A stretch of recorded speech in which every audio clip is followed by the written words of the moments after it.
RBSC Hindi ज्ञान के इस भाग में आप सभी का बहुत बहुत स्वागत है। कक्षा 10 के अंतर्गत आज हम कवि देव की व्याख्याओं का अध्ययन करेंगे। यदि आपने अभी तक हमारे चैनल को लाइक और सब्सक्राइब नहीं किया है तो आगे बढ़ने से पूर्व चैनल को लाइक और सब्सक्राइब कर लें। देखिए, पायनी नुपुर मंजू बजै कटी किंकिनी में धुनी की मधुराई, सावरे अंग लसे पटपीत ये हुलसे बनमाल सुहाई। देखिए, इसमें प्रसंग में कह सकते हैं कि प्रस्तुत काव्यांश के माध्यम से रीतिकालीन काव्य धारा के कवि देव ने श्री कृष्ण को ब्रज के दूल्हे के रूप में चित्रित करने का प्रयास किया है। देखिए, पायनी अर्थात पैरों में, नुपुर यानी कि पायल, मंजू यानी कि सुंदर, बजे यानी कि बज रहे हैं, कटी अर्थात कमर, किंकनी अर्थात आभूषण,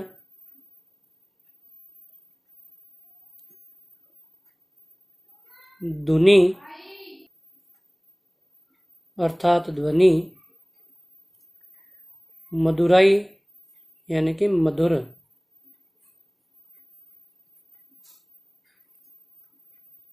कवि देव कहते हैं कि श्री कृष्ण ने पैरों में पायल धारण कर रखी है और जिससे मधुर ध्वनि उत्पन्न हो रही है।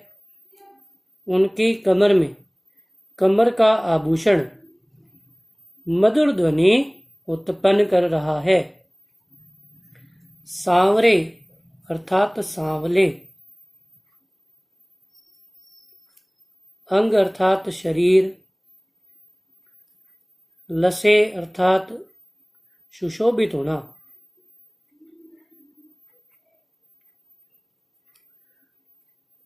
पट अर्थात वस्त्र, पीत अर्थात पीला,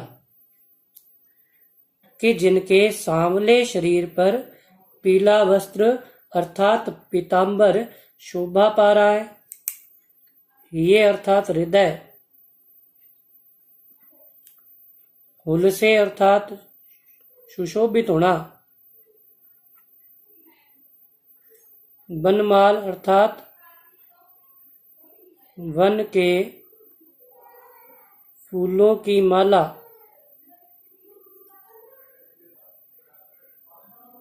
कि जिनके गले में धारण की गई वन के फूलों की माला हृदय तक पहुंचकर सुशोभित हो रही है अथवा शोभा प्रदान कर रही है। माथे किरीट, किरीट अर्थात मुकुट, कि जिनके सिर पर मुकुट है। बड़े दृग चंचल, कि जिनके नेत्र बड़े चंचल हैं। मंद हंसी, मुख चंद, मुख चंद यानी कि मुख रूपी चंद्रमा, जुनहाई अर्थात चांदनी, कि जिनकी मंद हंसी उनके मुख रूपी चंद्रमा पर चांदनी की भांति सुशोभित हो रही है।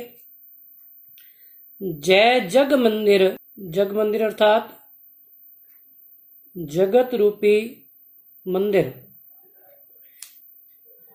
दीपक सुंदर, कि वे इस जगत रूपी मंदिर में अर्थात इस संसार में अपने सौंदर्य के कारण दीपक के प्रकाश के समान सुशोभित हो रहे हैं।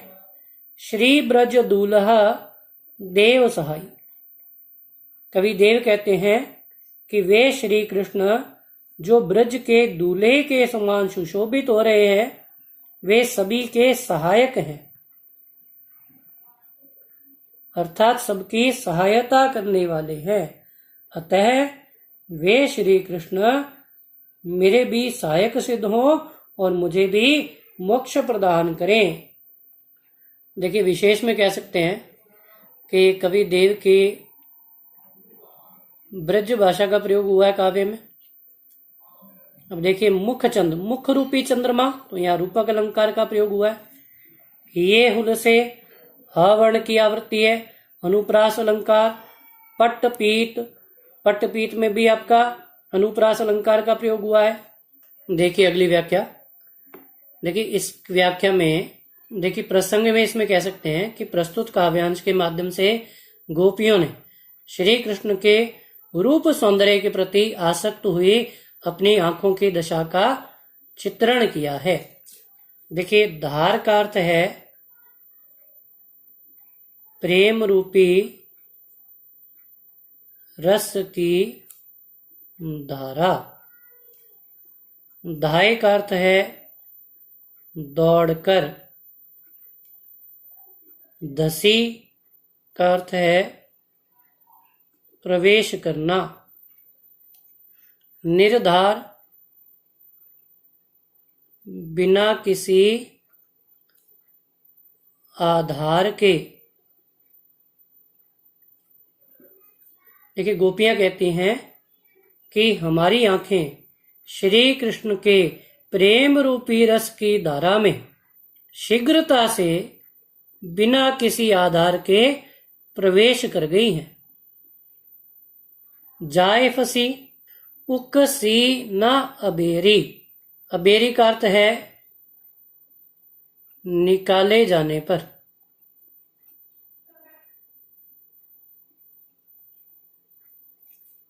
उकसी का अर्थ है निकली। जाए फसी जाकर फंस गई। कि अब हमारी आंखें इस प्रकार उस प्रेम रूपी रस की धारा में फंस गई हैं कि निकालने का यत्न करने पर भी नहीं निकल पा रही हैं। री अंगराय, अंगराय यानी अंगड़ाई। गिरी गहरी की और अंगड़ाई लेने पर अब उसमें और अधिक गहरी गिर गई है। गही का अर्थ है पकड़कर। फेरे फिरी, फिरी का अर्थ है लौटी। फेरे लौटाने पर, कि जिस प्रकार हमारी आंख में कुछ गिर जाता है तो हम क्या करते हैं, आंख को फेरते हैं। तो वो वही कहती हैं कि हमने अपनी आंखों को पकड़कर जब लौटाने का प्रयास किया तो भी वे नहीं लौट पाई। ओ गिरी नहीं गेरी। गेरी यानी कि घेरे जाने पर।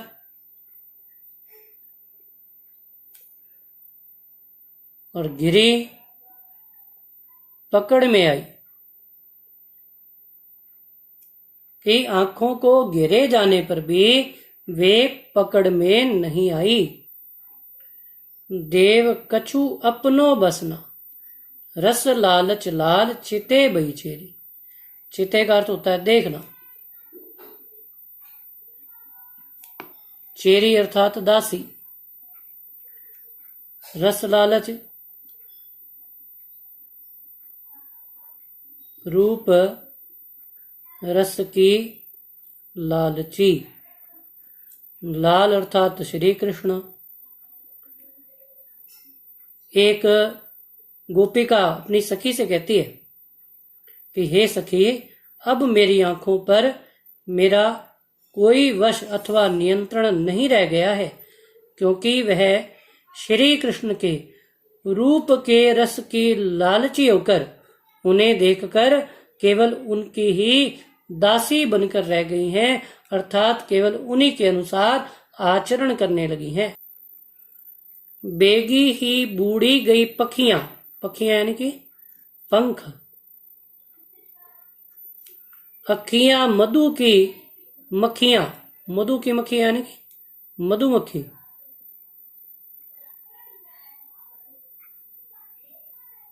बही यानी हो गई। मेरी अर्थात मेरी, कि अब मेरी आंखें उस मधुमक्खी के समान हो गई हैं कि जो शहद में लिप्त हो जाने के पश्चात अत्यधिक प्रयास करने पर भी अपने पंखों को अलग नहीं कर पाती अथवा शहद से विमुक्त नहीं हो पाती। उसी प्रकार मेरी आंखें भी अब श्री कृष्ण के प्रेम रूपी बंधनों में बंध कर रह गई हैं, अर्थात उनसे मुक्त नहीं हो पा रही हैं। देखिए अगली व्याख्या। जहरी जहरी जिनी, जिनी अर्थात नन्ही, बूंद यानी बूंदे, है यानी है, परती मानो यानी पड़ रही है। देखिए इसमें प्रसंग में ये कह सकते हैं कि प्रस्तुत काव्यांश के माध्यम से एक गोपिका स्वप्न दशा में श्री कृष्ण से मिलने की दशा का वर्णन करती है कि एक गोपिका अपनी सखी को स्वप्न के संबंध में बताती हुई कहती है, जहरी जहरी अर्थात झोंकों के साथ, कि स्वप्न में झोंकों के साथ नन्ही नन्ही बूंदें गिर रही थीं। गहरी गहरी घटा, घेरी है गगन में, गहरी गहरी यानी कि उमड़ घुमड़ कर।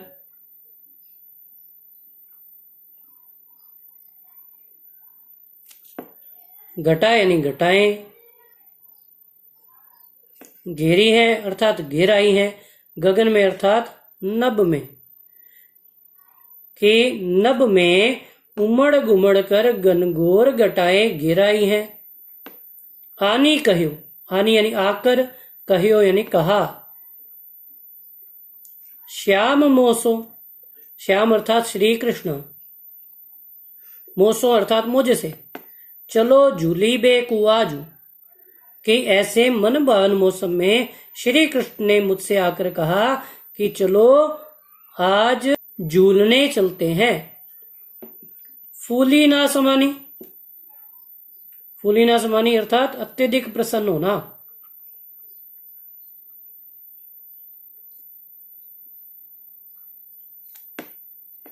ऐसी हो मगन में, मगन यानी आनंद, कि श्री कृष्ण की इन बातों को सुनकर मैं अत्यधिक आनंदित हो गई और मेरी प्रसन्नता का कोई ठिकाना ना रहा, अर्थात मैं अत्यधिक प्रसन्न हो गई। चाहती उठे हुई, चाहती अर्थात चाहना, उठे हुई यानी उठना, कि जैसे ही मैंने उठना चाहा उड़ी गई सो निगोड़ी नींद, कि मेरी निगोड़ी अर्थात अभागी, नींद यानी नींद, कि जैसे ही मैंने उठना चाहा वैसे ही मेरी अभागी नींद टूट गई। सोए गए अर्थात सो गए, भाग अर्थात भाग्य,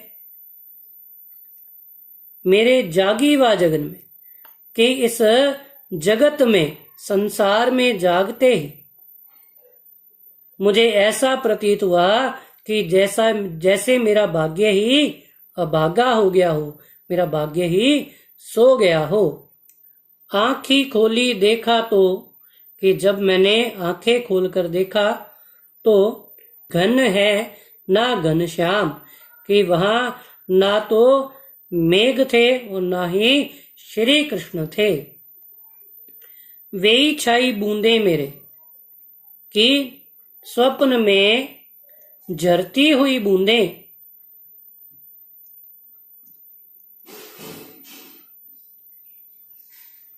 आंसू हुए दृगन में, कि अब मेरी आंखों से बहने वाले आंसुओं के रूप में झर रहे थे, अर्थात मैं अपने अभाग्य के कारण दुखी हो रही थी। देखिए विशेष में कह सकते हैं, ब्रज भाषा का प्रयोग हुआ है।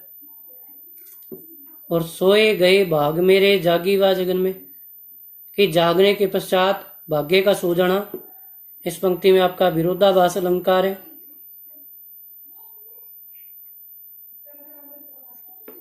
गहरी गहरी और जहरी जहरी, इनमें आपका पुनरुक्ति प्रकाश अलंकार प्रयुक्त हुआ है।